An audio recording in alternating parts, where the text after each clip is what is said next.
Yep. Yeah.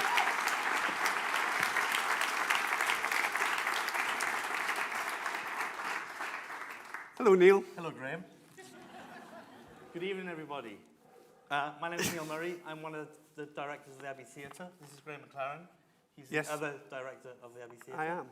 And we're here to celebrate with you and to launch our 2019 season.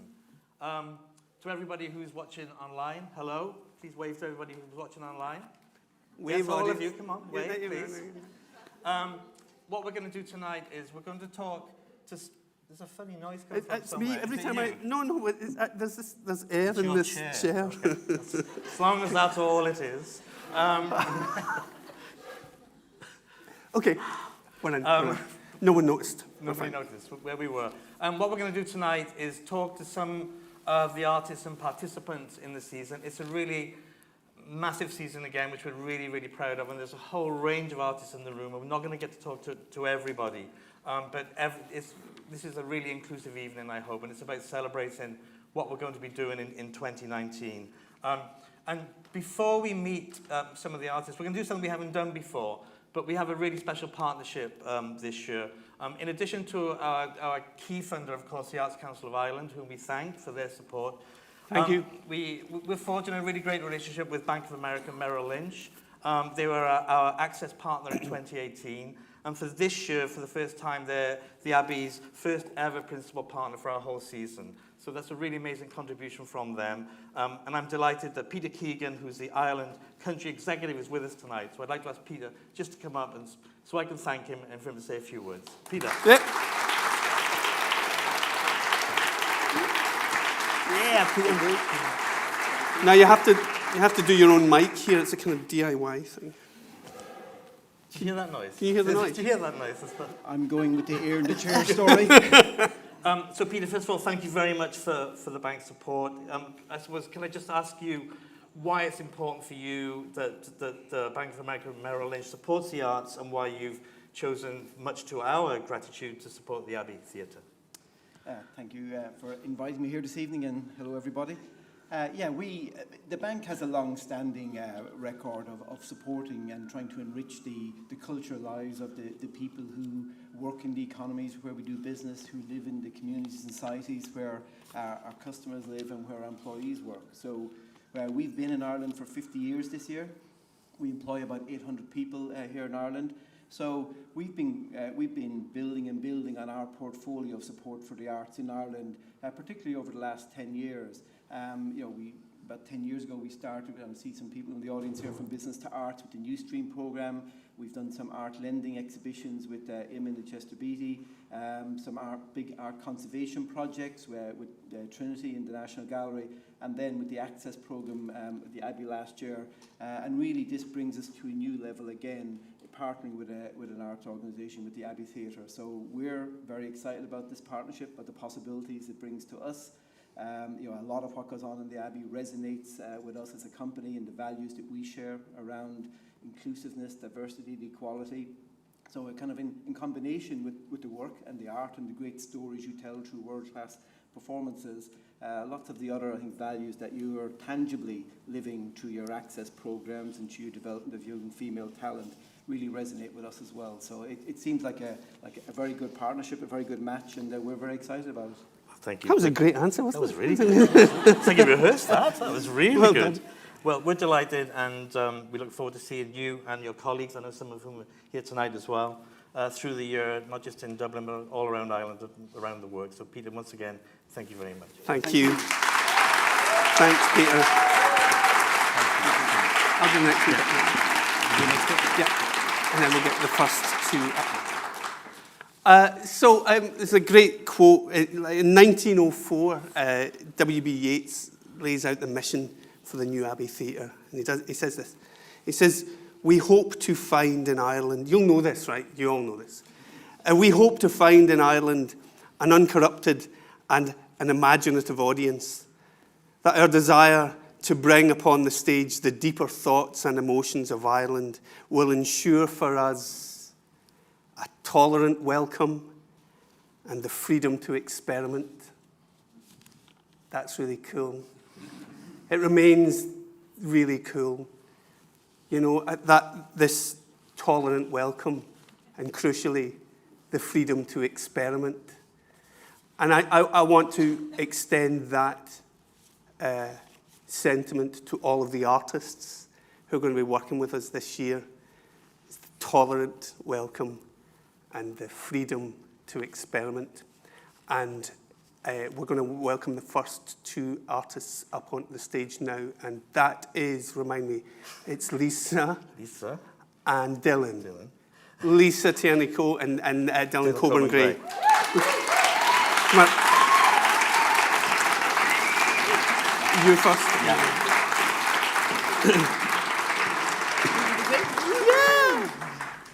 You're both very welcome. Thank you. Thanks. Right. Am I doing it right? I'm going to talk to Dylan first, then Graham's going to talk to Lisa. Dylan, we're thrilled you're here. We're going to be producing City Song along with Soho Theatre in London. I was very lucky that I was one of the judges for the Verity Bargate Award, which Soho Theatre run, for a playwriting prize, which Dylan's play won.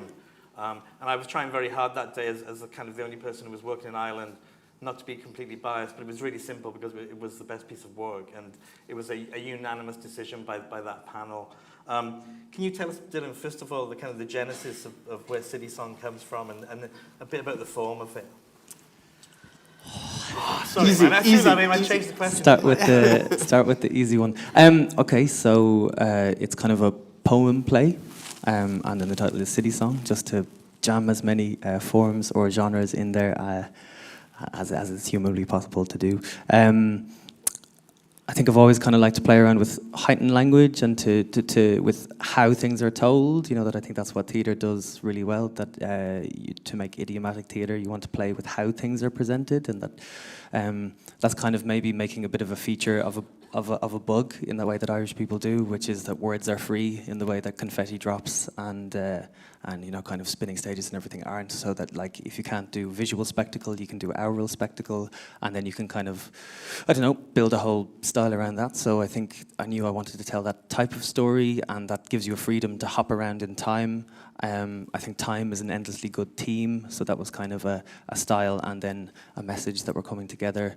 I've always loved Under Milk Wood, which is one of those kind of genre-spanning wobbly pieces that is lots of things and also none of them just itself at the same time. So that was the very, I suppose it was try write an Under Milk Wood for Dublin in, it was 2015. It's exactly what you did, because that's exactly what I thought when I read it. It was like that, and like bits of John Cooper Clarke or something like that. It was just kind of, I called it something that, because we're live, I can't say, but it's really cool, yeah. And I think what's great for us is that because the Verity Bargate Award is run by Soho Theatre, they get first dibs on the play, which is correct because it's their prize. But they've been fantastic to us in the last few months, where we've been trying, going, wouldn't it be brilliant if actually it opened in Dublin and we made it here in Dublin? So that certainly means a lot to us that they've allowed us to do that, and you've come on board with that. Is that flip to you? Is that an important thing, that it kind of starts here and goes to London, or do you ever have that vision of it moving the other way? 100%. I mean, I think it's. I think the big thumbs up, both sides of the water, is absolutely fantastic and really heartening, because just from the personal perspective, I think it's the single play I'm most proud of, and that I think is the most about all of the things I care about and want to talk about. It's really specific to the city, because it's the city I have a lot of love for and have a lot of thoughts about, and I think sometimes there's a worry when your work is very specific that it's not going to translate, that you kind of get put in the lyrical paddy box or something, you know. So actually it's really nice to feel like that people are finding something that speaks to them in it as well, that there's a crossover there. And so, like, it's absolutely wonderful that it gets to be here, and it's absolutely wonderful that other people seem interested in what it's saying about here. Well, it's going to be directed here by Katrina McLaughlin, and both here and in Soho, and perhaps elsewhere we're plotting and working. So, Dylan, thank you very much.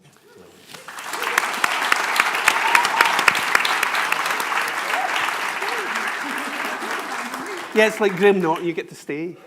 Please stay. Can you hear my chair? Yeah. Yeah. Okay, just saying. So, welcome back. What does it feel like? Because you've been in New York forever. Tell us a little bit about what it's like to come back home. It's pretty crazy. I've just been watching people walk into this room going, oh my God, is Alan King here? I just thought I saw him come in. He's everywhere. It's actually amazing to be back amongst my community. I grew up in this theatre. My father was in the Abbey company, and I ran around the rehearsal rooms, and I spent a huge amount of time here, and then I was phenomenally rejected by this theatre, and now I just feel so welcomed. It's an amazing feeling. Welcome home. Yeah, I mean, I've been home for 4 months, and here I am, so thank you. I feel very welcome. It's cool. Yeah. So tell us a bit about your play. Why did you write that play? A mix of anger and compassion. It's a play about power and about how power is hurting women in Ireland and women all over the world, and it needs to stop. And I want to let people know that I see them and that we see them, and for the good and for the bad. I see for people to feel seen and represented when they are suffering abuse of power, and also for the people who are abusing their power, that I see you. The reckoning is here. It's time.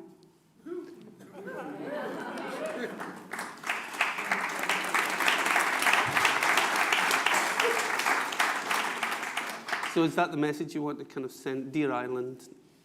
Yeah, dear Ireland, it's time to stop treating women like this. It's time for things to change. And I want to come at it from both sides, so we can, people don't see that the power that they have every day, and people don't see the dynamics that they have with power in everyday interactions, from buying a cup of coffee to working in an office to the massive government structures. And they are hurting people, and that's the message I want to send, and that we need to change it.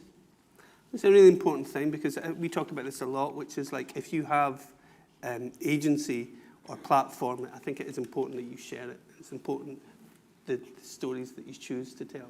Yeah, I mean, representation is not just limited to, do we have X amount of women or X amount of men? It's about what are the stories we're telling, and how are we representing these people? Is it just a girlfriend? Is it just a wife? Is it whatever? Like, it's showing women and men in all their guts and glory. That's true representation. That's true equality. And that's what I want this play to do. I want to thank you for coming home and writing it. It's a brilliant bit of work. I know it's not finished. You must be every kind of nervous, because we're going to put it on the main stage, whether or not you finished it or not. We're ready. Well, I've got big boots on. I'm ready. Yeah, to I can kick. see that. I can see that. I'm ready to kick. Ladies and gentlemen, Lisa Tiernico. Jennifer McGregor. Thank you. Goodbye. Goodbye. Goodbye. Next, we're going to ask two of our colleagues here at the Abbey to come and join us. And we're going to talk about the kind of strands of work that we hope opening the doors of the National Theatre. We've been doing some of it already, but I think it's about to take a big leap forward. So I would like to invite Jen Coppinger and who else is coming up? Louise Stevens to come up.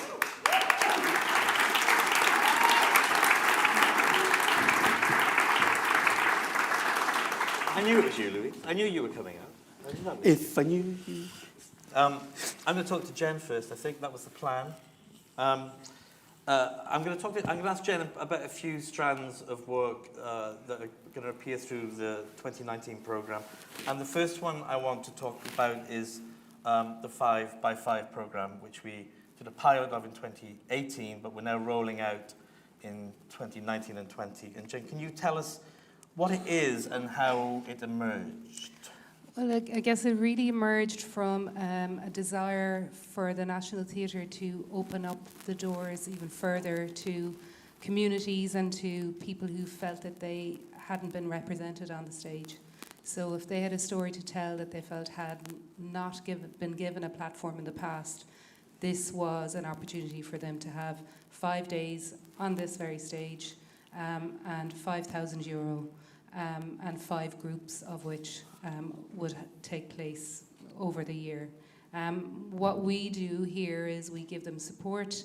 We have a public sharing if they'd like it. If they want to have an invited only sharing, that's fine as well. But it's really to help develop that voice and to develop, I suppose, confidence as well in their work. And the really fantastic thing as we move forward is that the Ireland Fund is going to be supporting the project over the next 2 years, which is amazing and really gives us a chance to fully develop it now. What are your kind of aspirations for it over the next 2 years? Well, I guess we're to grow further. We've had a really exciting year one, and we have Gemma in the audience from Shadowbox Theatre tonight. Gemma has worked with a number of brilliant women, primarily from Longford, with intellectual disabilities, and I think their curtain call was the nicest I've ever seen. With a lot of people hugging each other on stage, which we should probably do more often. Does everyone do that, yeah. And having this year, we had a lot of great things happen, like an all-traveller representation on stage of the Abbey for the first time. So I'd like for things like that to happen, further things like that, further ground for us to cover. And I hope that we get voices that we hadn't thought of, because that's what this project is all about. Brilliant, okay. Amongst the mainly grizzled audience tonight, I include ourselves in that, we have some young people here as well. So I'm going to ask Jen to talk about the Young Curators programme, but I want the young curators to stand up because there's 4 of them there, I believe. Come on. They're the only ones who can stand up without... Yay! I see them.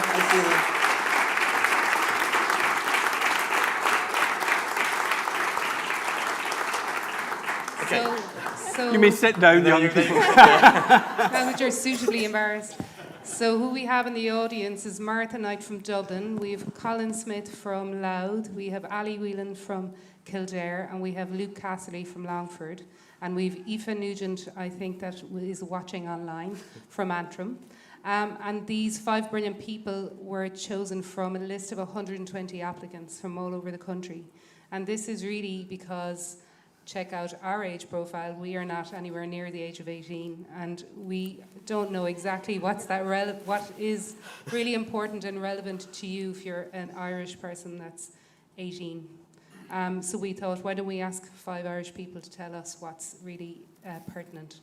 And they're going to make a festival of work that will take place the last week of July and the first week of August next year. And that's really exciting.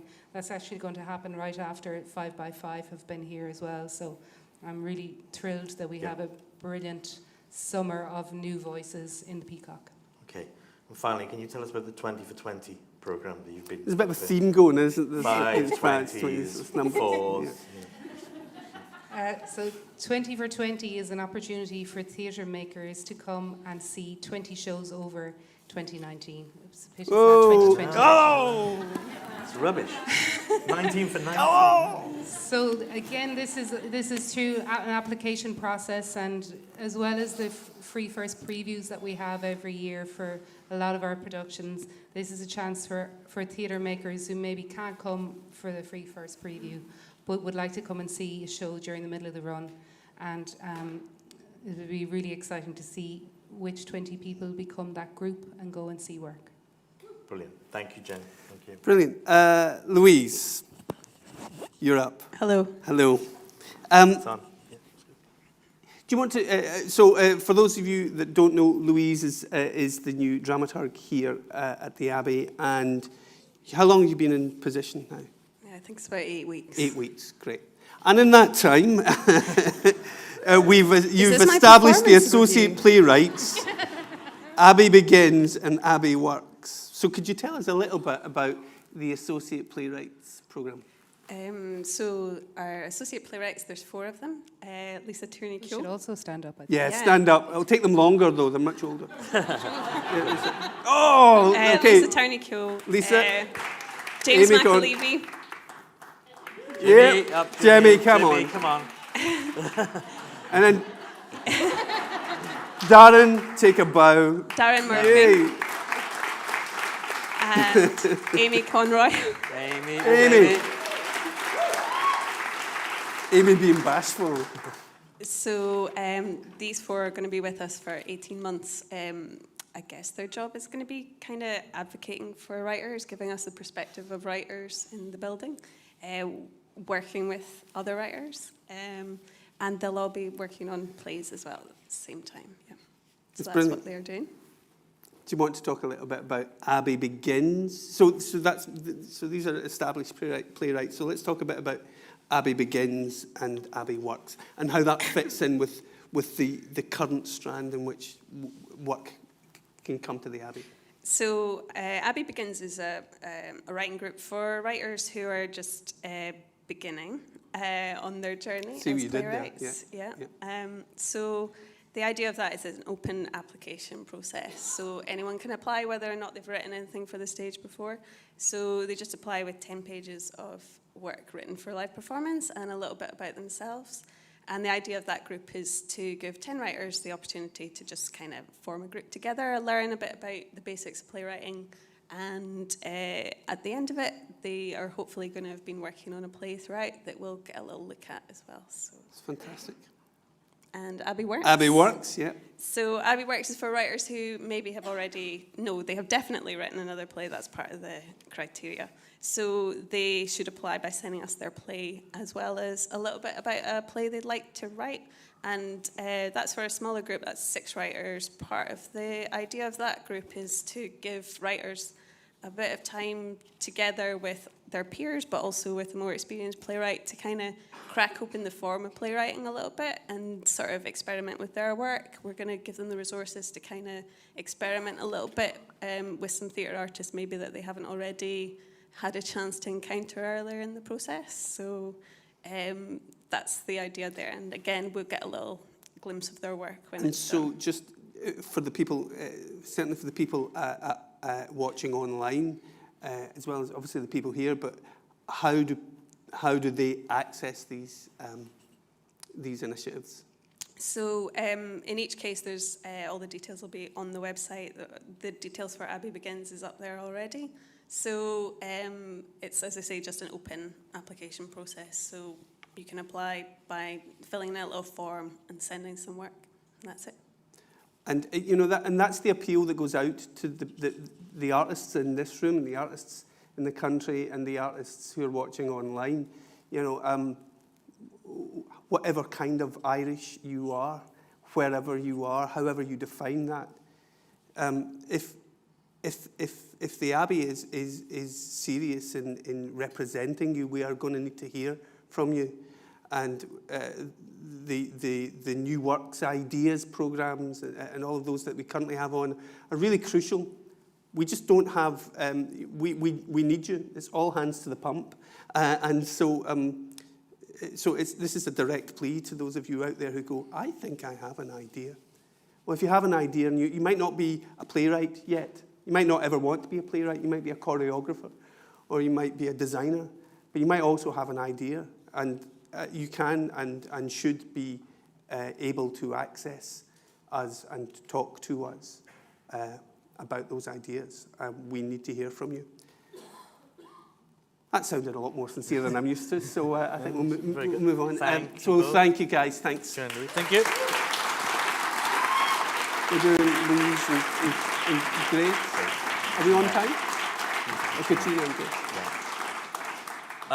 This is our final little chat. It's flown by. Feels like hasn't it's it, Neil? flown by. I mean, Flown there's more things to happen, but No, we're on time. I think we're ahead of time, possibly. Are we? I don't know. Should we do that dance routine? Feels like I feel like we're rattling through it. One of the things I think we're really proud of in the program is both the amount of collaboration with companies and with individual artists, whether it's in co-production, whether it's in presentation, whether it's with festivals. So I'd like to invite Katrina McLaughlin to come up, and also Grace Dias from Theatre Club. You know what would be really good is getting a programme, and then if we do run out of time, we can... Have you got the programme? Hey, guys. Hi. Brilliant. I'm going to start with you, Grace. Found my cue, Oh, that sounded like you. My cue cards. It was easy in the end. Let's hope so. No, perhaps. Before we talk a bit about the piece, A lot of people in the room will know your work, but some people won't. Can you tell us a bit about the kind of the genesis of Theatre Club and how you make your work? Yeah, so we're 6 artists and we make work about us and the people and things around us. We often look at kind of social justice issues, and we often work with people for whom those issues are their lived experience. So we've been trying to crack an egalitarian kind of way of collaborating in that way over the last 10 years. We're 10 years old in the last few days. So yeah, and it's kind of always evolving. Like there's no kind of set recipe or formula as to how we do that. It is always easy in the end, and hopefully it will be this time. Is it actually always easy in the end? No. No, it's never actually. I remember we met probably about a year ago in the pouring rain. It was a day like today. It was absolutely pouring rain when we first talked about the possibility of... I mean, Theatre Club had been at the Abbey before, certainly in the Peacock, and your brilliant trilogy was in here, and I saw it in here. But the idea of it was easy in the end, it wasn't called that at that point, it was called something else, and it may well end up being called something else, and who knows? Sean and marketing team won't like that, but that's for you to decide. Can you tell us a bit about how you... I'm not going to ask you to describe the piece because I know it isn't there yet and you're working on it and how you work. But if you could. But give us a sense of it. A sense of it. Well, you and I were talking about the Ireland trilogy, and with that work, the family heroine history, we'd made it over about 4 or 5 years, and it was really interrogating Ireland and what it meant to be Irish and our social history, I guess. And we wanted to make something that would be on a bigger scale than that even. So we wanted to look at what is the system behind all the things that we have been talking about in our work so far. So all these kind of drug addiction, the housing crisis, the dynamics in families, abuse, all these things that we've been kind of exploring. It sounds very heavy if you don't know us. We are great crack as well. It's funny as well. But we were kind of looking at what is the system underneath all those things, and capitalism was something that we were interested in trying to explore. And then somewhere along the line we came across this quote that it's easier to imagine the end of the world than the end of capitalism. And as a company that's interested in revolution and interested in, putting forward new ways of being, in terms of the imagination, we kind of thought it's interesting that this system has actually created lots of suffering, but also it's robbing us of our imagination. And as theatre makers, we can actually step into that imaginative space, and that is the place where we have a lot of power, where the issue can often make you feel disempowered. We have the power to create, to imagine alternatives, or even just to imagine anything. Yeah. And there's something kind of in that imaginative resistance that we're interested in exploring. So it will be very different than our other work in its kind of energy, I guess. It's more reflective, maybe. I think the exciting thing for us as well was from the very beginning, I think we wanted you to work on the upstairs stage and the bigger house. I mean, both spaces are equal to us and they're both amazing. But there was something about the scale of asking you to move upstairs and onto the bigger space. We had a fantastic meeting a few weeks ago, remember, with our brilliant and... It was fantastic. A brilliant kind of technical director, Chris Hay, who doesn't get fazed by anything. And as some of the ideas started to emerge of what you might do to the theatre, even Chris almost kind of blinked to this. But, I mean, what is it about being in the bigger space? What does that mean for you in that shift from the Peacock to the kind of Abbey stage? Well, it's really exciting, I was asking for a couple of weeks ago, and just the feeling in the room before the show starts of just that many people in a room together. And I think as well the history of the space of issues of big consequence being kind of debated in that room is something that I'm really excited about. But I'm most excited about having an interval. Just the one. Well, we've never ever had one before. Well, we're delighted in to 10 have years taken as interval. theatre makers. Boom, take it. What take it. happens during the interval? I don't know. Drinking mostly. I'm going to be drinking. performing in it, so Queuing it's for the exciting toilet. to have an interval, and then maybe to get to actually act better in the second half. It's exciting too. Is that the kind of thing that you do? I don't know. Well, Yeah. we're thrilled to have you and all your colleagues here tonight, and delighted that it's going to be here with an interval as well. So we look forward to that. Brilliant. So thank you, Chris. You might rewrite it in Thank it. you. Brilliant.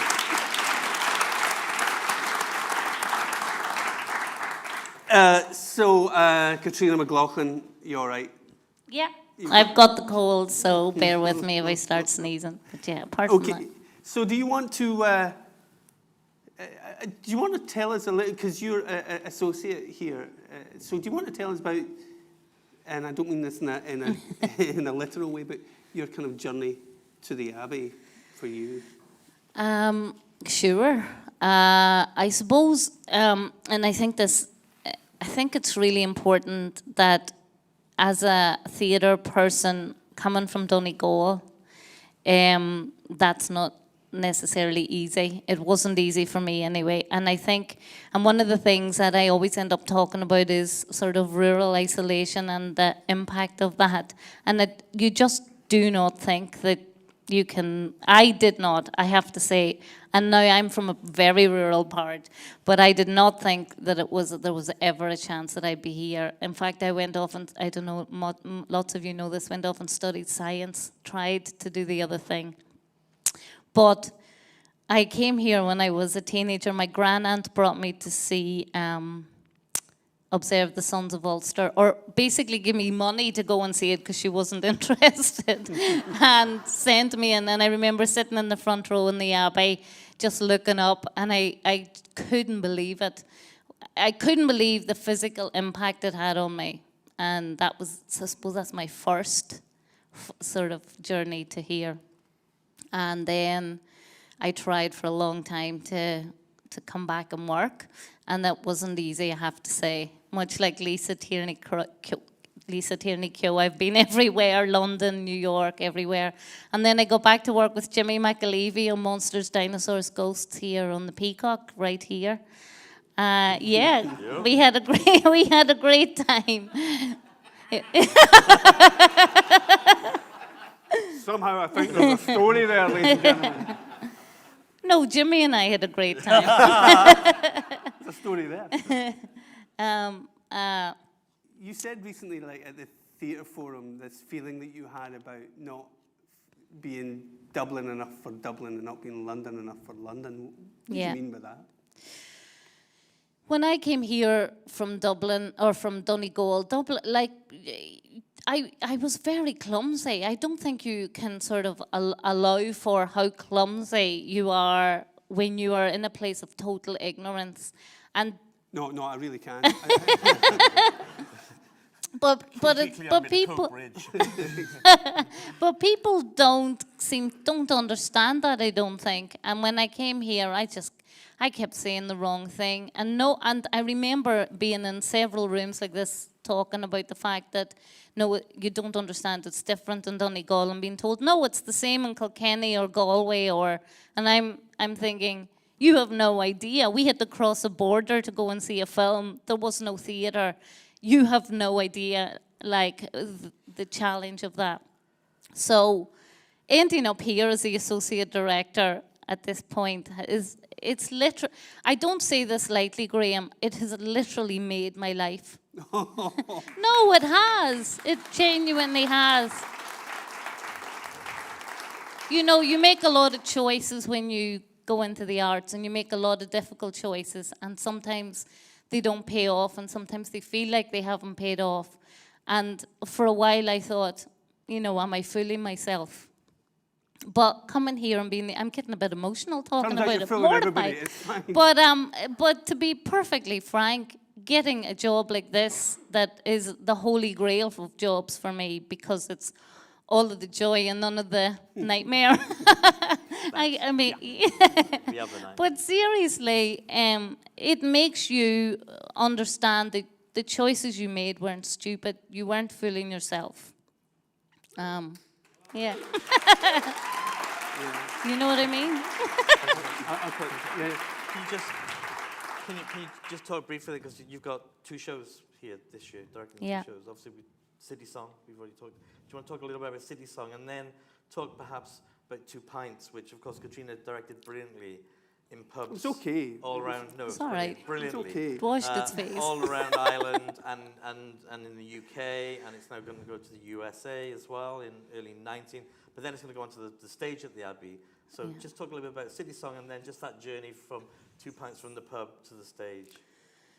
Okay, well, Dylan has given me a play to work with that is extraordinary. I was walking around today, and like, it's the kind of play where little lines stick in your head, and there's not many plays that It's a do great that. bit of work. It's extraordinary, and I love poetry. I in the absence of theatre, I had the fascias, so I milked the. I Is that your milked. gateway drug? That was my gateway drug. I milked the fascias until I was way too old. Like, they literally had to shove me off the stage. But because of that, you know, Dylan's beautiful play really, really touched me when I read it. It's very hard to describe, because I don't think it's like anything. There's touches of influences that you might say, you know, you might say it's Joycey, and you might say it has a nod to Under Milkwood, but it's utterly original. And it is a complete, what would you say? It talks about Dublin in a way that makes you notice Dublin. I'm trying to I can't do him justice by remembering any of it, but there's a little bit of it. Something, I apologize in advance, Dylan. Something like, there are dead hours when it rains, this is what I was thinking today. There are dead hours when it rains, which it does always. Heavy enough to navy pale denim. Something, yeah. Heavy, I can't remember, but something like, and puddle everything in wavy double images. It's so beautiful. A billion angled, mangled reflection. Now, I of course have mangled that. I just sold a load of But, tickets. Yeah. but It will be better. It will be better. clearly I'm casting Thanks. somebody else Thanks, to deliver it. McLaughlin. Thank you. Dylan, I can No, only- but the Dylan, point. sorry, mate. Sorry. There's time to change. No, but the Well, there'll be point. actors. Actors will do it, though, right? No, it's me. It's me with doing all the voices. Okay. No, but the point I'm making is you get these plays once every now and then, and they kind of stick into you, don't they? Yeah. And the words do something more than the words. And then, of course, Roddy Doyle. I mean, Roddy Doyle's an institution. To get to... And that you have to pay. No, no. You get- no. I was nervous actually doing 2 pints when you gave it to me first. You may remember. I was like, I cannot do anything with 2 men. Am I talking too much? No, keep going. I cannot do anything with 2 middle-aged men sitting at a bar talking shite. That was my immediate impulse. And then I read it, and the layers and layers and layers in Roddy Doyle. Like, it really, really catches you unawares. And the idea of that was to have the sense that people were spying on these 2 men talking. So I wanted the audience to feel like they were eavesdropping, yeah. So to achieve that on the main stage is the fun and the challenge Of course, the terrifying thing for us is when we met Roddy, the terrifying thing for us was asking him if we could do it in pubs. Yeah. Because he didn't write it for pubs. You know, Roddy was like, I've written a play that's going to be on the stage. I know. And we were like, do you think we might be able to do it in the pub? And he looked at us like we were mad for about... He did probably- say, could we do that? He said, We went, is that possible? Yeah, Is that's that right. possible? Yeah. And you made that possible. So now you have to reverse it and do what he wanted Do it in the first place. So it's fine. Well, I remember you saying you wanted people to be able to say round Ireland in places like Donegal, because you may have guessed by now I'm always going on about how abandoned we are. But you did say you wanted people in all round Ireland to be like, you know, the first person that saw the cool band before it went onto the main stage. It's really important. I think you have to take the, you know, the clues in the title, you know, National Theatre Ireland. You know, you have to take those words really seriously. So with you two here, it's all hands to the pump, as I say earlier on. So you're really welcome. I'm really looking forward to this year. It's going to be brilliant. You're free to get off the stage. Thank you. Everyone. Thank you. So we'll wrap up. Yeah. And then I'll do the goodbye. That was good. That was good. I like that. That was good. There were so many other people we could have talked to, and there are programs around with the whole program. And the whole year is a year of theatre, of fantastic dance. I have to my hat to my friends for the Dublin Dance Festival, who got 3 amazing pieces of work coming here this year. I urge you to look at that.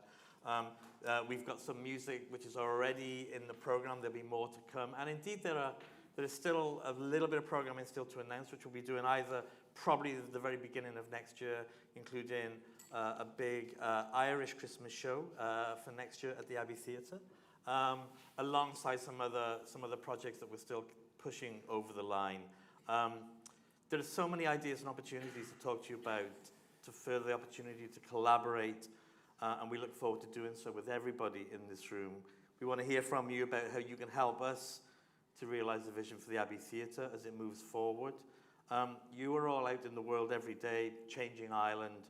We want you to share your expertise and skills to help lighten our load, because it gets quite heavy sometimes. And he ain't heavy, he's my brother. Oh. So I did that. Was that me? Was that me? That was you. That was you. My spiritual brother. Thanks. And we really look forward to working with everybody, literally everybody in this room, and indeed a lot of the people watching online over the coming years. So thank you all so much.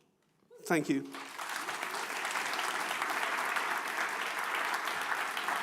So, as we said, we didn't want to talk any longer than outstay our welcome. So we've done about an hour. So at this point, it's time for us to wave goodbye, boys and girls, to all the people, all our friends online. So if we put the house lights up and you all wave bye to the people, there's probably no one online, but there might be. So say goodbye, everyone. Goodbye. Goodbye. Goodbye. And we're out. So.